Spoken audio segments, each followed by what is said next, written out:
Well, good morning, church, and I want to welcome everybody joining us online. You know, we have not gone viral with our services, and yet we know that there are people watching us right now from Churchill. Hello to our friends in Churchill, in Morris, in Beausejour, in India, and Aurora in the Philippines, some friends in the UK, and BC, Saskatchewan, Toronto, different places, and we just want to welcome you today. It's so good to have you here. If you are brand new to our service today, I also need to let you know that you have just walked in on the very last installment of a massive 52-week-long series called Echoes, Catechism in a Year. Next weekend, for the first time in 12 months, we're actually starting a new series. And because this one is being so heavy and so serious, we're going to have a little bit of fun over the next 4 weeks with a series we're calling The Blank That Stole Christmas and How to Steal It Back. We're going to be digging into the Word, but we're going to have a little bit of fun with this. The reality is that there's a lot of dynamics that steal Christmas. And I want to just take one moment to acknowledge probably one of the most serious and the heaviest and the most damaging, which is grief and loss and mourning. A number of you in the Riverwood family have lost somebody very close to you or have lost a loved one in this last year, and this will be your first Christmas without that person. And we want to help you out with that a little bit. So Pastor Carolyn and her team are putting together an evening called Surviving the Holidays. It's on Friday, December the 6th. This is an opportunity to come together with other people who have also experienced loss, a time of acknowledgement, a time of some care, as well as some practical teaching on how do you actually survive the holidays. And so if you've lost a loved one this past year, and this is your first year celebrating Christmas or trying to celebrate Christmas without them, we really want to invite you to this evening. You can go on the Riverwood app or the website to register for that. Now, this weekend, we are tasked with the job of wrapping up this Echoes Catechism in a Year series. Together over this last 52 weeks, we have been asking the most perplexing, the most challenging, the most important questions of our faith and trying to wrestle down the answers. And we've also been building an app together over this last year.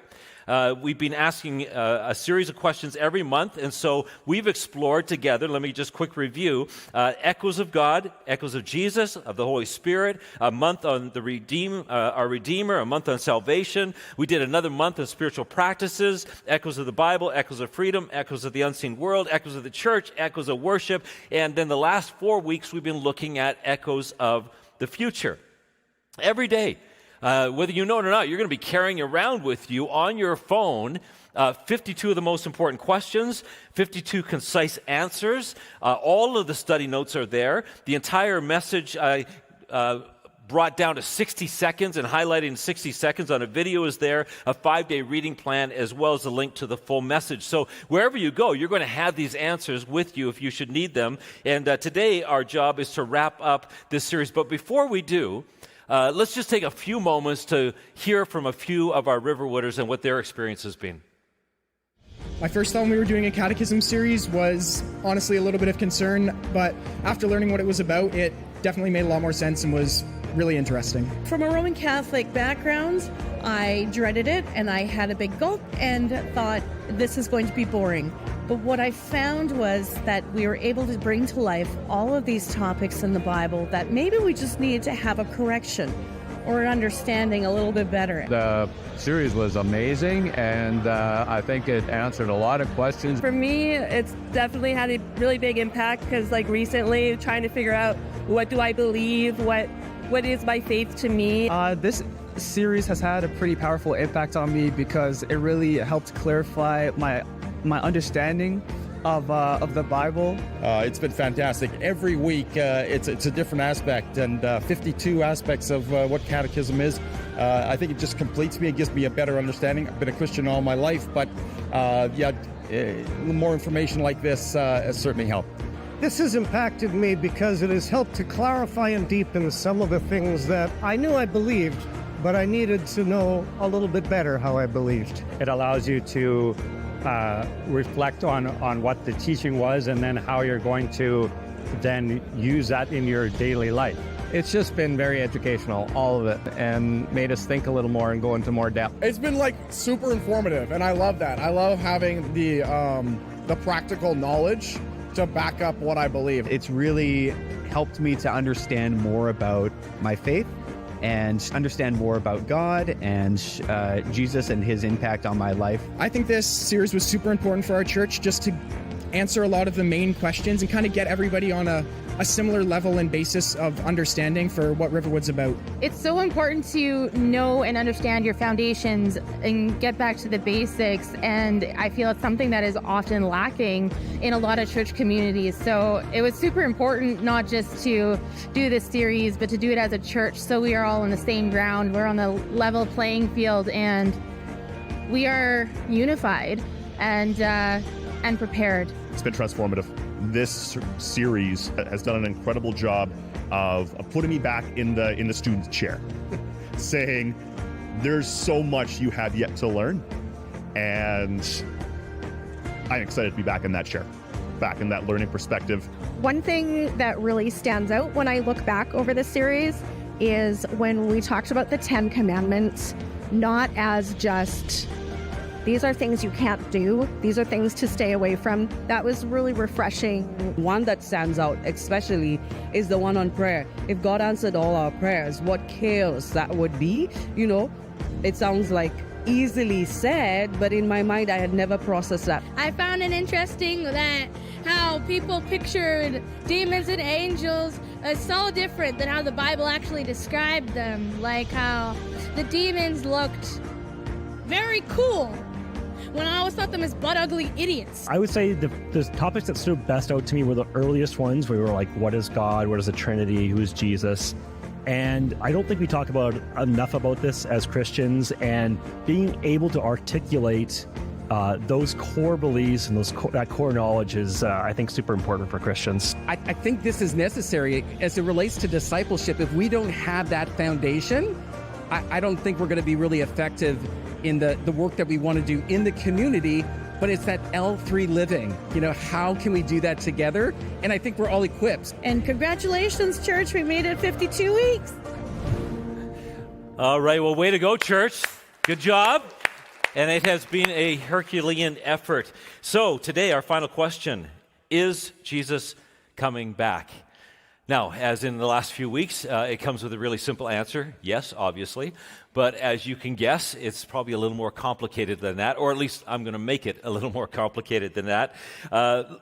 In order to sort of understand this, let me tell you a story. There was a maintenance man who was working on the top of a very high-rise building, and he was checking the filters in the HVAC, and out of the corner of his eye, he saw something move. Something where it shouldn't be, and so he looked over there, and sure enough, there was a man, quite distraught, standing on the very edge of the building. It looked like he was going to jump. The maintenance man, not wanting to startle the man, very calmly walked over, said, "Life must be pretty tough these days, but you don't have to jump." "Nobody loves me," said the man on the ledge.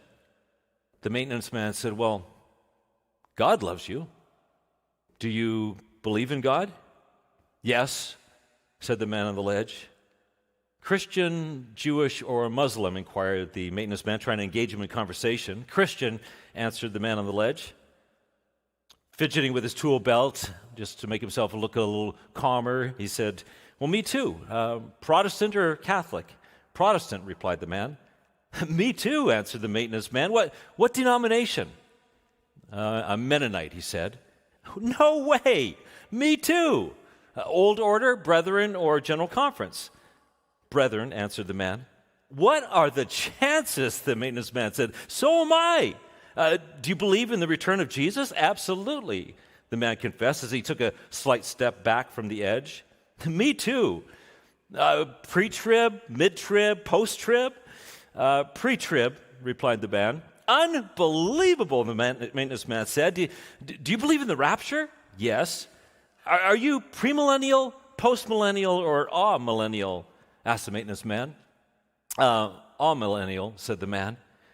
Lunging forward, the maintenance man reached for the man who was on the ledge, yelled, "Die, heretic," and pushed him over. Didn't see that coming, did you? This is how many of us deal with these difficult topics of the end times. When we find somebody that agrees with us in so many ways, but then they don't agree with us on our conclusion of how it's going to happen, we figuratively push them over the edge. It happens with many other topics in the Christian church as well. Well, to fully appreciate this joke and what is at play here, we need to take look at this topic, and we need to do a bit of work. Now, it is my hope that as we go through this message, you are not aiming to push me off of a ledge or in front of any cars as we're driving. We may differ in some perspectives. It might challenge some of what you have thought previously, and that's okay for us to take a good look at these things and to do some learning. So, we're going to take a look at the definitions and the timelines around this concept of Jesus' return. Really, there's some key terminology. You've maybe heard it before. The tribulation, the rapture, the millennium, and the return of Christ. Now, probably the best place for us to start is where most of us would agree is on the return of Christ. Now, if somebody came to you and said, "Hey, is Jesus returning?" you might go, yeah, you might search your theological data bank trying to figure out, I think he's returning, but where do I find that? Well, there's some very obvious scriptures. In fact, I want to take you through a number of them. First of all, we're going to start with John chapter 14. This is Jesus speaking. He says, we've already read this verse before in the series, but here's what he says. "There are many rooms in my Father's house. I wouldn't tell you this unless it was true. I'm going there to prepare a place for each of you. After I have done this," look at this, "I will come back and take you with me. Then we will be together. You know the way and where I am going." A little bit later in that passage, in verse 27, "I am leaving you with a gift, peace of mind and heart. And the peace I give you is a gift that the world cannot give. So don't be troubled or afraid. Remember what I told you. I am going away, but I will come back to you again." Acts chapter 1. Jesus has just ascended to heaven. Suddenly, two men dressed in white clothes were standing there beside them. They said, "Why are you, men from Galilee, standing here and looking into the sky? Jesus has been taken to heaven, but he will come back in the same way that you have seen him go." Okay, just two more, just to prove the point that this is a very solid theology. 2 Peter chapter 3. "The day of the Lord's return will be a surprise like a thief. The heavens will disappear with a loud noise, and the heat will melt the whole universe. Then the earth and everything on it will be seen for what they are." And finally, Matthew chapter 16, rounding this off, and it says this, Matthew 16:27, "The Son of Man will come again with his Father's glory and with the angels, and he will reward everyone for what they have done." The return of Christ is pretty much universally accepted in theological circles amongst Christians. That's not where we have ourselves, we find people pushing others over the edge. It's more on the details of how do people think this is going to come across, particularly on the idea of rapture and millennium. So let's dig into these concepts a little bit. If you have read the wildly popular Left Behind series with its 16 different novels, 64 million copies sold, then you probably are kind of familiar with the concept of rapture. If maybe you're a little bit newer to the faith, maybe this rapture thing, you're not so sure. So what is the rapture? What does the Bible have to say about the rapture? And what does it have to do with the return of Christ? Well, the concept of rapture, it's a belief, particularly among North American evangelicals, consisting of an event where all of those who have died as Christians before Jesus' return, they are risen up, and those who are alive at the moment of Jesus' return, they are all caught up together, and they, in this kind of levitation event, they take off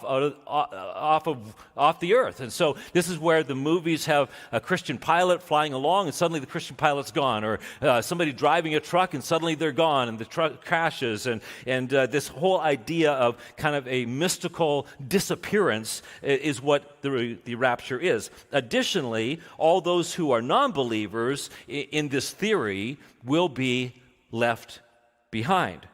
So, we need to ask a question. Where in the Bible do we read about the rapture and this concept? Well, there are a couple of places. One is in Matthew chapter 24. Now, this whole chapter is Jesus explaining what's going to happen when he returns. And in verse 37, we read a pretty detailed account by Jesus. This is what he says. When the Son of Man returns, it will be like it was in Noah's day.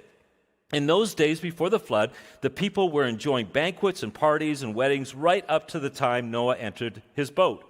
People didn't realize what was going to happen until the flood came and swept them all away. That is the way it will be when the Son of Man comes. 2 men will be working together in the field. One will be taken and the other left behind. 2 women will be grinding flour at a mill. One will be taken and the other left behind.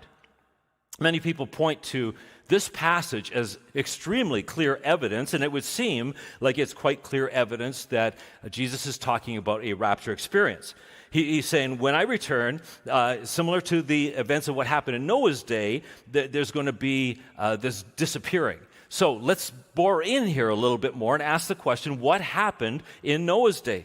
Well, Jesus explains 2 people are working in a field, the floods come, and the floods take one person away to their death and leave another person alive left behind.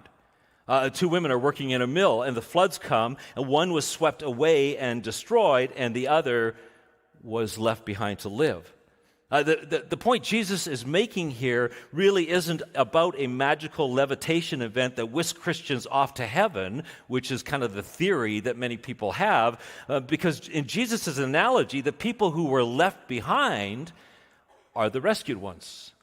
The people who are left behind are the ones who are saved, and the ones who are taken are the ones who are destroyed. So even amongst people who believe in the rapture, they say, wow, maybe that's not our best passage to look at. Maybe there's some other passages. Surprisingly, this concept of rapture is mentioned nowhere in the book of Revelation, nowhere in the Old Testament prophecies about Christ coming. In fact, if you trace the idea of rapture back to its roots, what we find is it actually started in Europe in about 1830.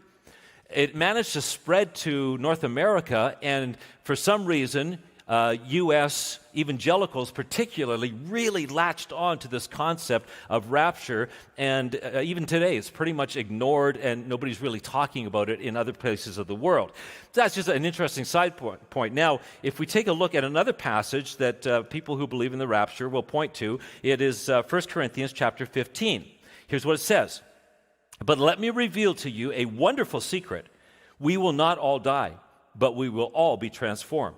It will happen in a moment, in the blink of an eye, when the trumpet is blown. For when the trumpet sounds, those who have died and will be raised to live forever, and we who are living also will be transformed. Now, if we take a look at this passage, it kind of sounds a little rapture-esque, but it actually doesn't say anything about the rapture. It doesn't say anything about how we'll be transformed. It doesn't have any of this element of levitation and leaving the earth or anything like that. So this is not also one of our best passages. So if you push somebody who is a proponent of the rapture, they're going to say, well, listen, here's the one that just nails it, 1 Thessalonians chapter 4. And this one truly does seem to nail the concept and speak very, very clearly about a rapture. 1 Thessalonians 4:15. We tell you this directly from the Lord.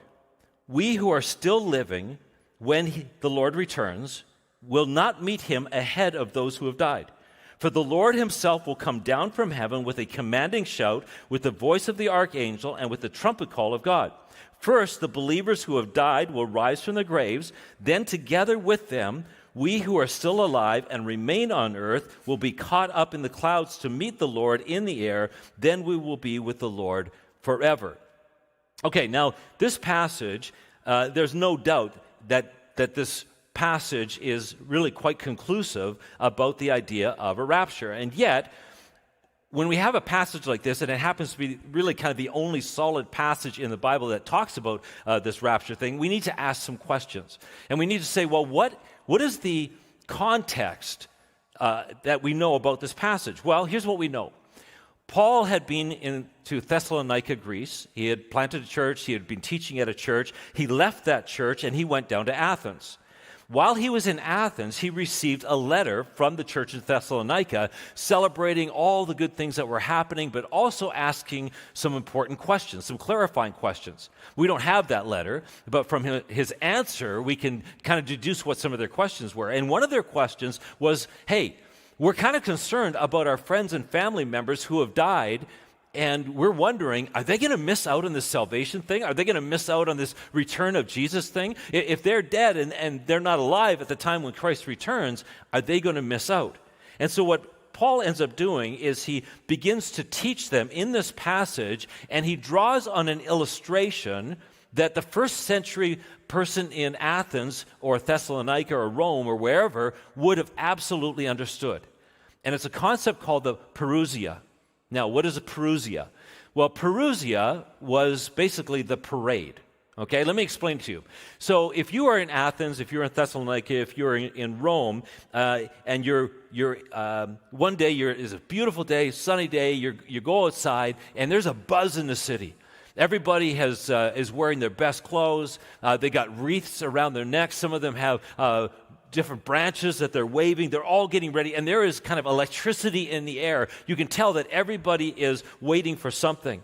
Suddenly, the sound of a distant trumpet signals the time, and everybody knows what this means. They can hear the trumpet, and they know what this means. The champion is returning. The city has been at war. They sent their champion, their leader out along with the armies, and now they are returning. So, in an orderly but brisk sort of way, everybody begins to leave the city. All the people in the streets begin to leave the city. You notice as you're walking that the city gates are wide open. This hasn't happened for a long time because now the threat is gone. It's been neutralized. You also notice that there are wreaths hanging from the different arches and different symbols of victory are all over the city. And so you go out of the city, you follow the trumpet sound, and in the distance you can see the dust rising from the army that's coming your way, and then your eyes catch the conqueror. The conqueror is riding in a chariot, a couple of white horses, has a wreath on.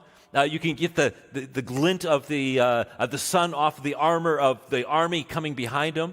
They all have the spoils of war. They might even have prisoners of war with them. And as the champion passes, all the people let out a shout and a clap, and everybody's so excited. So the champion goes by. All the people from the city are gathered outside the city. Then the army marches by. They got the spoils of war. They got the prisoners of war. And then the champion gives the signal. And that signal is for all the everyday citizens to now come in behind and join the procession as if they're part of the victory as well. And now this entire parousia, this parade, now comes through the victor arches, goes into the center of the city, and is in a place where they're going to now offer their sacrifices, and they are going to celebrate their victory. So, Paul is drawing from this concept of parousia. In fact, he even uses the word in this passage. Let's look at it again through this context. He says this, "We tell you this directly from the Lord. We who are still living when the Lord returns will not parousia, meet him, ahead of those who have died." So he's calming their fears. "For the Lord himself will come down from heaven with a commanding shout, with the voice of the archangel, and with the trumpet call of God. First, the believers who have died will rise from the graves. Then together with them, we who are still alive and remain on the earth will be caught up in the clouds and meet the Lord in the air. Then we will be with the Lord forever." Paul's point, I believe, is not to reveal a secret not spoken of anywhere else in the Bible, magical, mystical snatching up of believers in this surprise event. That's not his point here.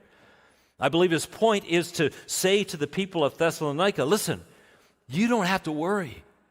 You don't have to worry about your friends and your family who have died and who are not going to be alive when Christ returns, because God's got this. It's going to be like a parousia. It's going to be like a parade, and Jesus is going to come, and all the angels and all the saints, and then your brothers and sisters who have died are going to be next in line. And they're going to be part of this procession, part of this victor's procession. It's interesting to note also that in the Perusia, both in the military and in Paul's explanation, when the citizens go out to meet the champion doesn't whisk them off to some paradise. The champion returns them to the city.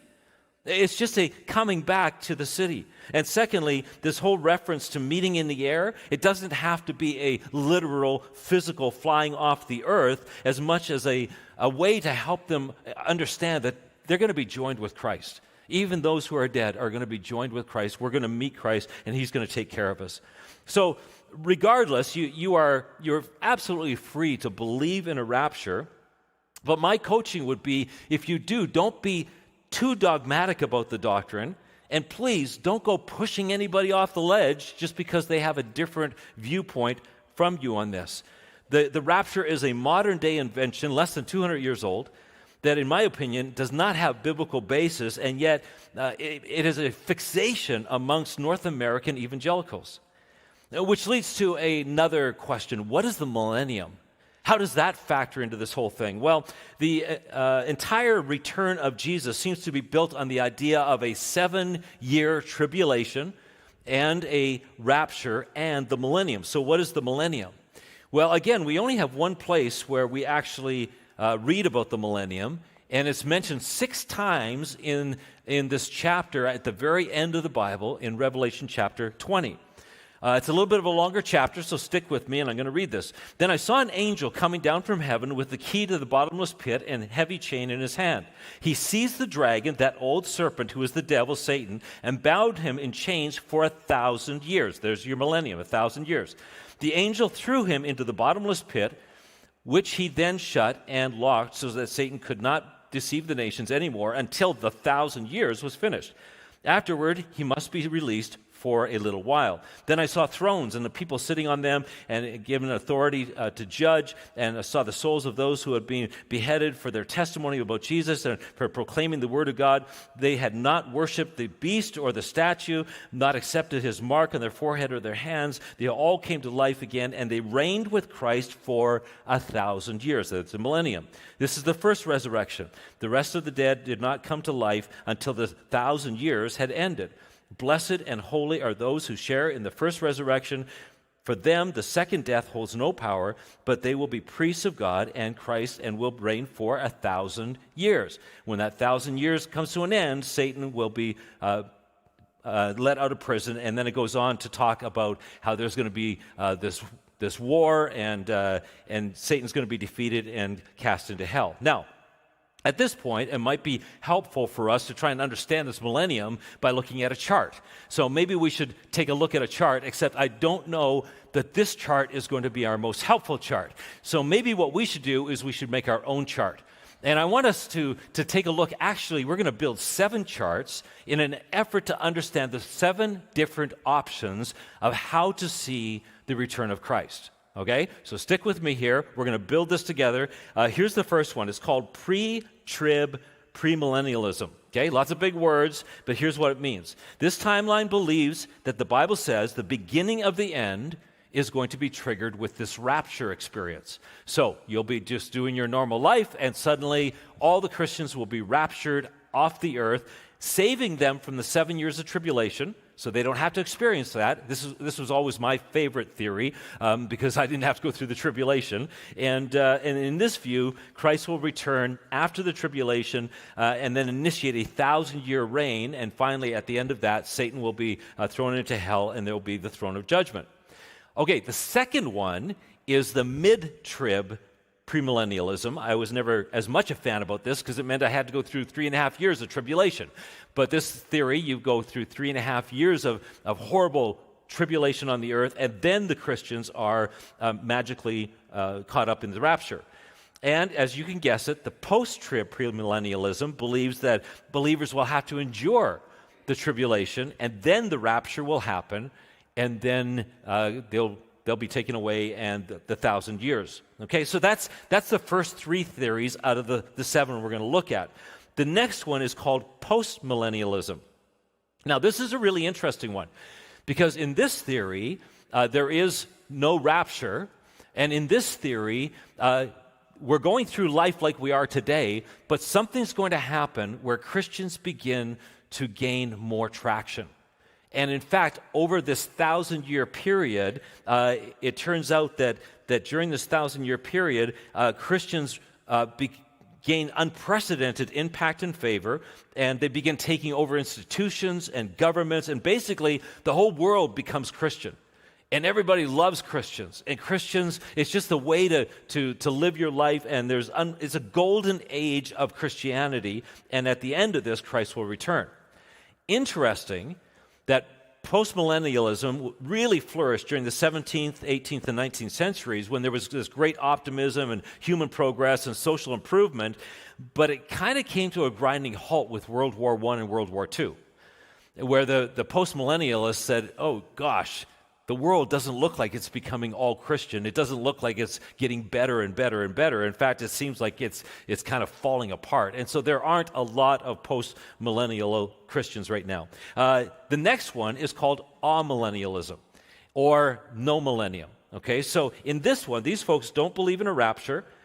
They don't even believe in a literal 1,000-year reign of Christ. What they read that passage, and they read about the 1,000 years, and they believe that it is symbolic and meaningful, spiritually meaningful, to just kind of a way of expressing the tribulation and the reign of Christ, and this period that this apocalyptic imagery is used to describe a real spiritual battle that we all face every day. And then at the end of this period that we're living in right now, Christ will return. Now, there's just two more outliers to the theory. One is called partial preterists. We talked about the preterists last week, and that is the people that believe this all happened in the past. So the partial preterists believe that the tribulation happened in 70 AD when Rome attacked Jerusalem, and that one day there will be a return of Christ. The full preterists, they actually believe that not only did the tribulation happen in 70 AD, but there was either a secret or a symbolic return of Christ, and that's kind of all there is, that there isn't necessarily another return of Christ coming. So, way to go. Those are your 7 different theories on the return of Christ. The bigger question is, what do we do with these? What are you supposed to do with these 7 different theories? Well, let me give you a suggestion of what not to do with these. And in order to do this, I need to borrow your imagination. I want you to imagine that there is a couple that have been married for 20 years, and they are crazy in love with each other. And so they decide that they're going to celebrate their 20-year anniversary by taking a trip. And this trip is going to be a trip like they've never had before. They're going to go to Europe. In fact, as they were planning, they thought, where's the most romantic place that we could go? Paris. We got to go to Paris to celebrate our love. And so they book their flights, and they pack their stuff. They get their Airbnb all arranged, and so they fly over to Paris to celebrate their love. This whole trip, the purpose of it is to celebrate their love and to really kind of get themselves reconnected again and to start the next couple of decades. And so they're so excited about this. Now the wife, she is really a very detailed-oriented person. She loves planning, and so she's done all the research. She's got the itinerary, and so they land about 10 o'clock in the morning, and they put their suitcases in the Airbnb, and they are off and running. And so where's the first place you're going to go? Well, you're going to go to the Louvre Museum. And the Louvre Museum, it's an incredible place. Well, they managed to have 6 hours in the Louvre Museum. They only see about 1/8 of the museum because it's so massive. There's so much there to see. But they look at their watch and they realize they're going to be late for their Segway tour of downtown Paris. So, they jump on these little 2-wheel Segways, and so they have a whole tour. And then they look at their watch and go, oh my goodness, we got to rush over to the dinner cruise that we're going to have down the Seine River, past the Eiffel Tower. It's going to be remarkable. They fall into bed, jet-lagged, exhausted. They're up halfway through the night, but they've got their alarm set, and they are out the door at 7:45 the next morning. They've only got 5 days total to see Paris. So they tour the catacombs. They go to 2 more museums. They do the Eiffel Tower tour, and the husband doesn't quite understand why, but the wife booked them on the take the 700 stairs tour rather than the elevator, so they do that. They go to a crepe making class. They do a self-guided tour of the Latin Quarter. They tour the Notre Dame Cathedral. They travel to Versailles, and they manage to squeeze that whole thing into a 5-hour tour of this palatial wonder. They squeeze in the graves of famous people walking tour. They do Disney Paris in 6 hours, and feeling like they wouldn't be good Canadians if they didn't go to Normandy, they squeeze that whole thing into 8 hours, and by the time they take the train back to the airport, they are exhausted, and they are fighting. They can't stand the sight of each other, and they have never felt more distant. And all they desire and long for in their hearts is a vacation. I think when it comes to the return of Christ and the end times, it is so easy for us to get so enamored with the details and so bogged down by the timelines and the complex prophecies and the whole thing that we miss the point. Just like that couple. The point of all of this prophecy and end time stuff is not so that you get fixated on your doctrine and you push people off the ledge that don't agree with you. The whole point of this stuff is that you fall in love with Jesus over again. And just like that couple who goes to Paris to reconnect and experience romance, but they got lost in the busy itinerary. So many Christians get lost in the prophecy, and they get lost in the options and the intensity of the whole thing. And they get so overwhelmed, they either never leave the Airbnb or they get so fixated on the details that their passion for Jesus is replaced by their passion for a theory and a doctrine, and they forget all about Jesus. These are often the same people that are found pushing others over the ledge because they can't deal with the possibility that their conclusion might not be the only valid option. We were never called to make endless speculation about the end times. We were never called to get all worried and worked up about the end times. We were never called to read the cultural tea leaves in an effort to figure out exactly how the future is going to go down so that we can be the ones who predict it. If the end time prophecies in the Bible, we're not given as this detailed roadmap that you could follow every turn and take every headline out of the news and apply it to your prediction of what's going to happen next. The end time prophecies were given more as a compass, pointing you to Jesus, saying, He's coming again. And if you read the end of the book, you know He wins. And it's going to be incredible. We were not called to get all worked up on these details. Jesus is the hope of the world. Jesus is God's plan for redemption, and it's a redemption plan that started thousands of years ago. You know, the world, as we're about to be reminded in the next 6 weeks, has no particular problem with baby Jesus in a manger. In fact, it's kind of sentimental and romantic. But Jesus did not come to give us Christmas. Jesus did not come to be the lead character in your nativity scene. And what so many people have a bigger problem with is the fact that Jesus grew up. And Jesus made some pretty crazy claims. And one of them is that He is, in fact, coming again. He grew up modeling a life of faith and obedience. Then He gave His life as a sacrifice, taking your place, dying a horrific death in expression of love for you. He was buried. He descended into hell, not only identifying with humanity, but rescuing humanity and demanding and declaring that He is the one who has the victory over sin and death. 3 days later, He was resurrected from the dead, proving to all of humanity that He alone has what it takes to beat death. And He invites us to experience that by trusting in Him. 40 days after His resurrection, He ascended to heaven, where He sits at the right hand of the Father God, but not before making a promise on numerous occasions that one day He would return. One of those occasions happened right at the end of his life. On the night before he was betrayed, he was sharing the Passover meal. The Passover meal was an incredibly poignant moment for Jesus to be sitting around a table with his disciples. You see, the Passover meal was a celebration of what happened 1,400 years earlier when God rescued his people from slavery and used a sacrificial lamb and the blood of the sacrificial lamb to set them free. And now Jesus is sitting at this table celebrating the Passover with his disciples, and he says, I am the Passover lamb. That was the old deal. I'm creating a new deal. And the new deal is that I'm going to give my life and sacrifice for you. But I want you to listen, and you might even hear in these words something that maybe you missed before.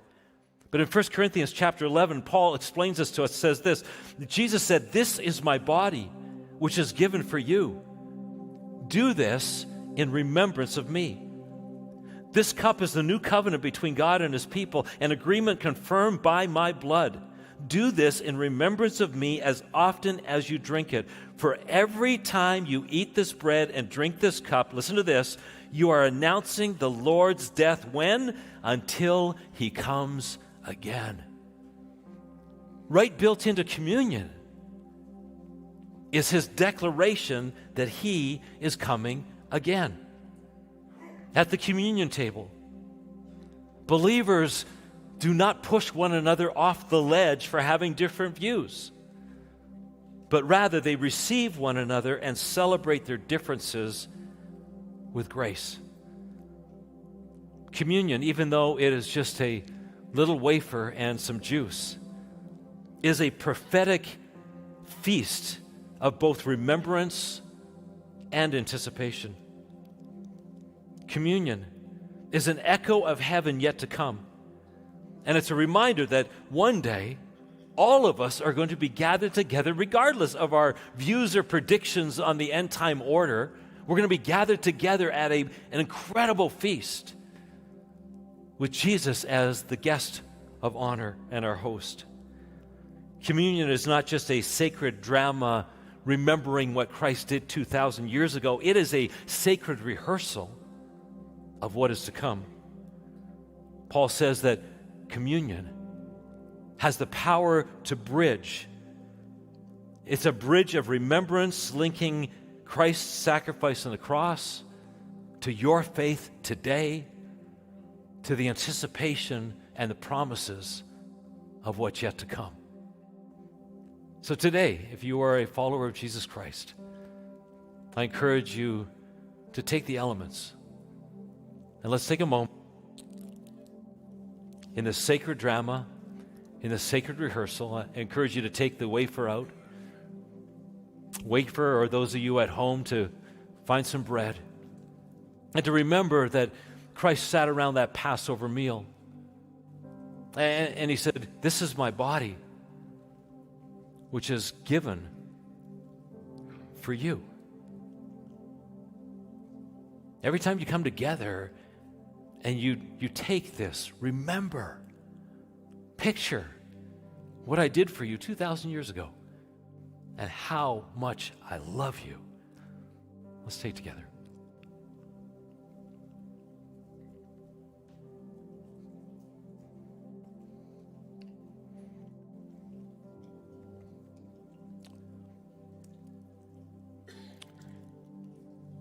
Greater love has nobody than they give up their life for their friend. Jesus, in fact, gave up his life for you. We've talked in this series about how that all works, how redemption works, and I'm not going to reteach that, but this is a moment to remember. There's nothing mystical or magical about this juice, but by taking it, it's a reminder of what Jesus Christ did for us. Let's take together.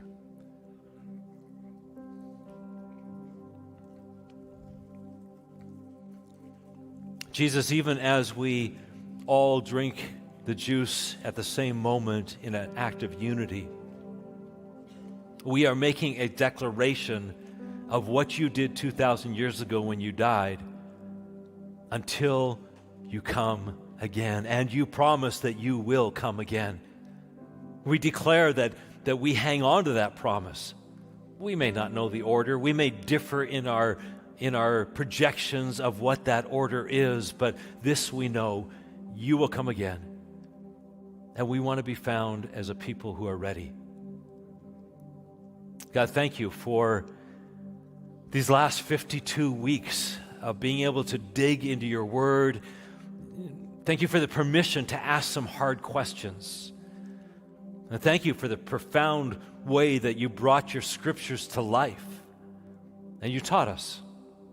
God, we pray that today, as we wrap up this particular series, it would not be the end by any means, but rather only the beginning of our hunger and thirst for you and for your word. God, I pray against any of us that would be tempted to push others off the ledge because they see life or theology different than our own. May we be instruments of grace. We love you, Jesus. We want to take a moment to celebrate now.